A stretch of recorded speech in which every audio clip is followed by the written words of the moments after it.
ซึ่งในปี 2024 ผ่านมานี้แขวงหลวงน้ำทาสามารถจัดเก็บรายหับได้ลืนแผ่นดังนั้นมาในปี 2025 นี้แขวงก็ได้รับมอบหมายให้มีการจัดเก็บรายหับให้ได้ 2,983 ตื้อกว่ากีบท่านสมจันทร์จิตดาราของหัวหน้าแผนกการเงินแขวงหลวงน้ำทาให้ฮู้ว่าอิงใส่จุดพิเศษของแขวงที่มีสายแดนติดกับสป.จีนติดกับประเทศเมียนมาติดกับแขวงบ่อแก้วติดกับแขวงอุดมไซมีเขตเศรษฐกิจพิเศษด้านสากลเส้นทางรถไฟลาวจีนผ่านแขวงเส้นทาง R3A และเป็นแขวงที่มีประตูผ่านตามแนวทางเศรษฐกิจเหนือใต้เศรษฐกิจตะวันออกมีแม่น้ำคลองเป็นเส้นทางขนส่งทางน้ำที่สำคัญระดับอนุภาคพื้น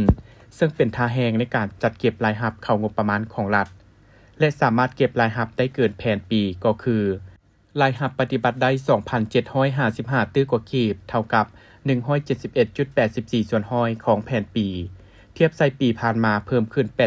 86.34 ส่วนห้อยในนี้รายรับผู้ส่วนกลางรายรับภาษีได้ 2,516 ตื้อกว่ากีบเท่ากับ 176.23 ของแผนการปีรายรับผู้ท้องถิ่นได้ 191.38 ตื้อกีบเท่ากับ 126.29 ส่วนห้อยของแผนการปีด้านรายจ่ายปฏิบัติได้ 434.62 ตื้อกีบเท่ากับ 99.22 ส่วนห้อยของแผนการปีส่วนการดุลเดียงงบประมาณได้ 262.51 ตื้อกีบเท่ากับห้อยส่วนห้อยของแผนการปีท่านสมจันทร์จิตดารากล่าวตื่มว่า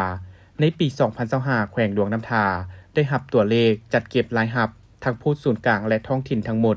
2,983.10 ตื้อกีบเทียบใส่แผนดัดแก้ปี 2024 เพิ่มขึ้น 86.03 ส่วนห้อยแผนรายจ่าย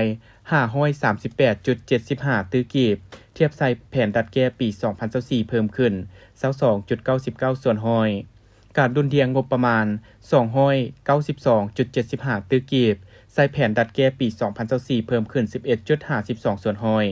ฉะนั้นคณะพักคณะนำแต่ละคันได้กำหนดเวียกจุดสุ่มด้านรายรับรายจ่ายและมาตรฐานในการจัดตั้งปฏิบัติจำนวนหนึ่งเพื่อสู่สนจัดเก็บรายรับงบประมาณให้บรรลุตามแผนหรือลืนแผนการคุ้มครองรายรับด้วยระบบทันสมัยต้านและสกัดกั้นการหัวไหลของรายรับนำใช้เครื่องมือทันสมัยเข้าในการคุ้มครองอนุมัติเบิกจ่ายงบประมาณรับประกันความถูกต้องโปร่งใสสามารถตรวจสอบได้ยกสูงความรับผิดชอบของพนักงานรัฐกรทุกคันขุดค้นท่าแห่งบ่มซ่อนให้ครบถ้วนและสุกโยบรรดาหัวหน่วยวิสาหกิจภายในและต่างประเทศให้เข้าสู่ระบบถือบัญชีให้สอดคล้องตามกฎหมายระเบียบการและอื่นท่านผู้ชมที่เคารพมาฮอดระยะนี้การรายงานข่าวค่ำฮอบวันกับพวกเฮาก็ได้หมดเวลาลงแล้วขอขอบใจผู้ให้การสนับสนุนกลุ่มบริษัท 3S พัฒนาบริษัท AIDC บริษัทอุไรพาณิชย์ประเทศลาวจำกัดเวียงจันทร์ฟิตเนสบริษัทลาวโทรคมยูนิเทลและ ETL มาฮอดนี้ข้าพเจ้าสมหมายดิษฐ์สังหารพร้อมด้วยจันทภาสิงหราชและทีมงานข่าวภาคค่ำลาท่านผู้ชมไปก่อนสำหรับวันนี้สบายดี